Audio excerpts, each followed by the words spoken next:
time. And what you can see sitting in one of the old slipways is an artist's sculptural representation of one of those craft under construction. Now, the operation at the dockyard was fairly independent of the rest of Port Arthur. They had their own blacksmith shops where they could make their own metal fittings and fastenings.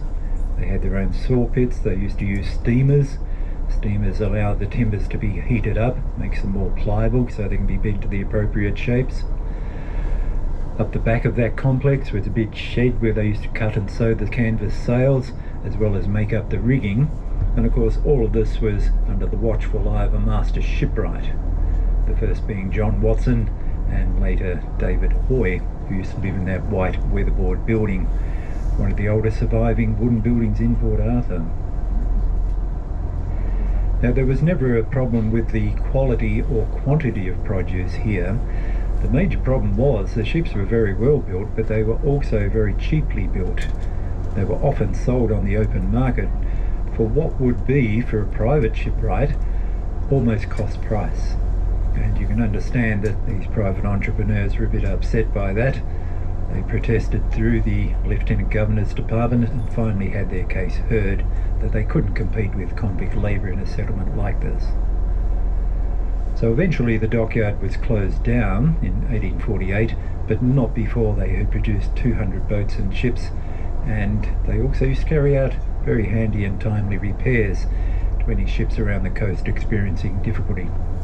Now, it's quite a pleasant walk around to the dockyard. You just hop onto the road above the jetty, walk along a nice tree-lined avenue and you were there. I recommend take your camera because there are some lovely images to be captured looking out across the bay.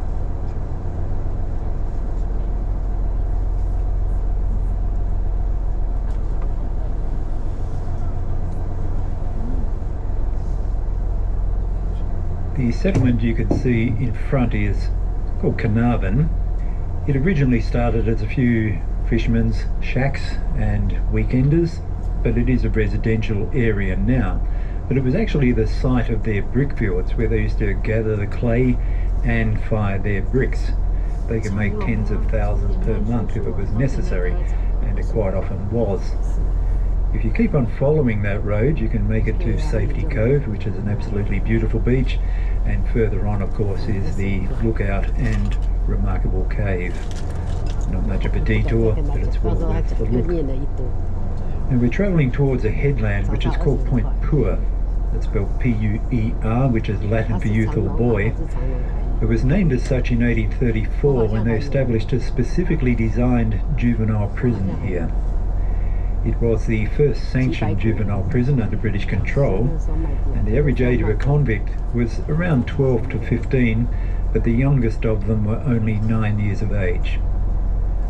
They were the pickpockets, the petty thieves, who came from the larger industrial towns of Great Britain, but the majority seemed to have come from London and the London districts. And they were the artful dodgers, but very much the real thing.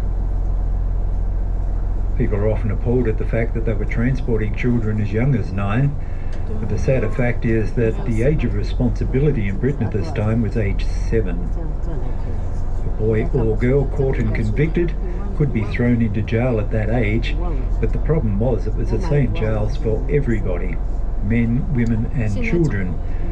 These places were grossly overcrowded, they were rife with corruption, and the thinking people of the day figured that these young people were actually learning more about the ways of crime within the walls of the prison than they were on the outside. They called these places universities of crime.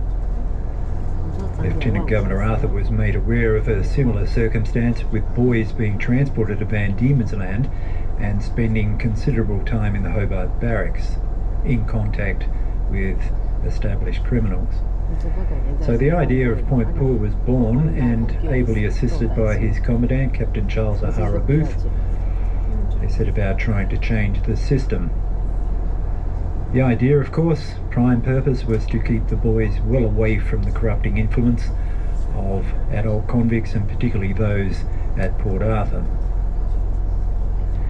They could be taught how to read and write, basic arithmetic, taught trades like carpentry, boot and shoe making, barrel making, bit of boat building in the early days, stone cutting, Now, most of this stonework in the Port Arthur Church and Military Guard Tower would have been carved by these boys, and we assume it's the rougher work that you'll see on the inside of these buildings rather than the finer work on the facings.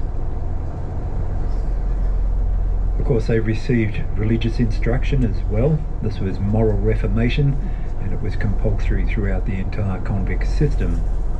And once a boy was considered suitable, he could then be taken to a hiring depot, which was out at Newtown, and from there distributed throughout the colony as a useful worker.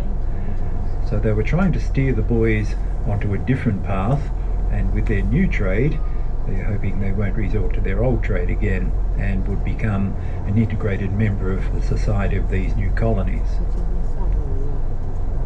Some boys certainly grasped that opportunity. Unfortunately, others didn't. For them, it was hard labour, solitary confinement, deprivation of rations, and corporal punishment. Corporal punishment was part of Point Poor, but thankfully never to the degree that it was applied back at the main settlement of Port Arthur. As we go past this little beach, you can see a stone wall. That's where the saw pits were, and up through the bush you can see a few foundations and footings. This is all that remains of what was quite a large establishment. Most of the buildings had stone or brick foundations, but the upper parts were made out of timber. And when they abandoned this site in the 1840s, they actually dismantled the buildings and recycled the raw materials. Problems with Point Poor was about resources and the fact that it was such a cold, windswept place. All resources had to be taken over there, and this includes water even, all the materials for their trades, rations, etc. So this almost guaranteed contact between the boys and convicts who were performing that task, and the thriving black market would grow because of that, tobacco being the main currency of course. But it's a very important historic site, the first sanctioned juvenile prison under British control.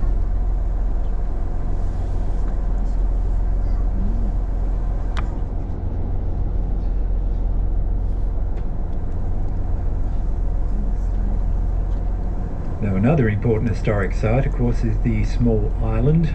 This is Isle of the Dead, or as convicts like to call it, Dead Island. They were certainly in possession of a less romantic view than the authorities of this place. We believe it's the last resting place for around 1,100 people.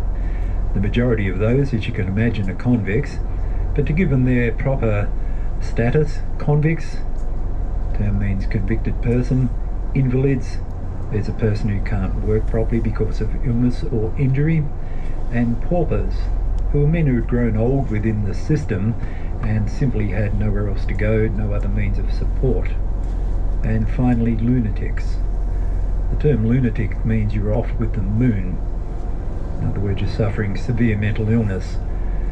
They're all buried along that southern end, and there's not a great deal of evidence of that because it was policy at Port Arthur that convict graves should be anonymous. The thinking being a life which has been lived in shame and disgrace would deserve no lasting memorial.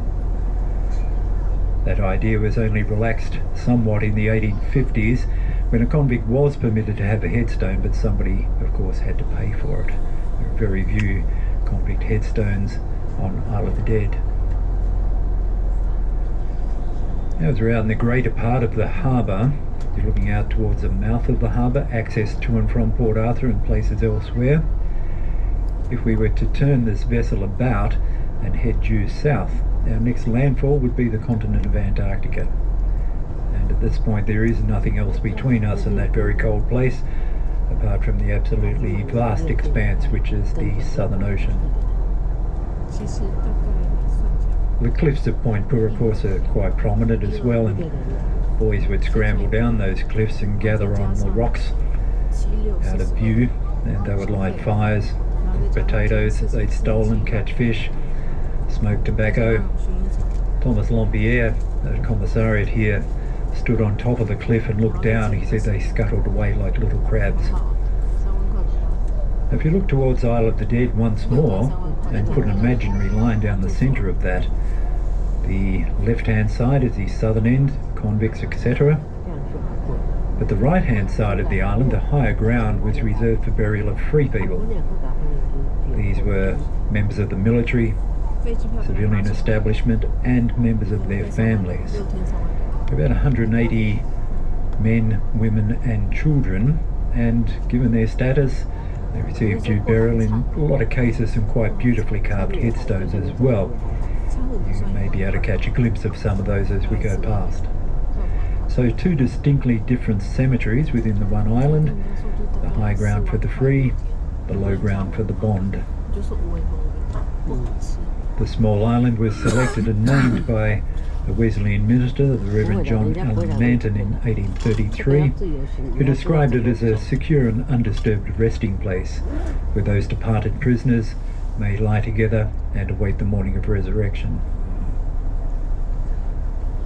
Now folks, just to interrupt our commentary for a moment, we will soon be docking at Isle of the Dead, and we have some visitors on board who will be disembarking for a tour with our guide. If those people could please have their tickets ready, we'll be checking those before you leave the vessel. We also ask if you could use the sanitisers before disembarking. Now this call is only for those people with the specific Isle of the Dead tour tickets. For everybody else, if you could please leave the passageways clear and stay away from any doors, this will enable our crew to safely carry out their docking procedures, and as soon as we've completed this operation, we will continue with the rest of our harbour cruise. Thank you.